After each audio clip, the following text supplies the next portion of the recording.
Bablu Loitongbam, representing the Extrajudicial Execution Victim Families Association (EEVFAM) and Human Rights Alert (HRA), delivered a formal briefing to the UN Human Rights Committee in Geneva on July 15. The presentation focused on ongoing human rights concerns in Manipur, India.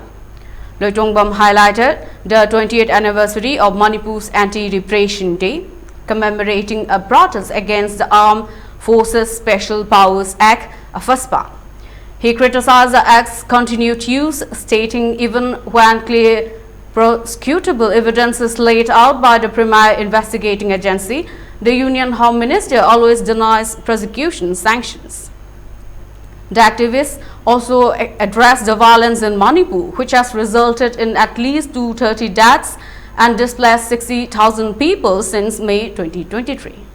Loitongbam expressed concern over the government's response, saying, "The indifference of the armed forces actively increased the death toll of the civilians and the cycles of raids and counter-raids against the civilian population."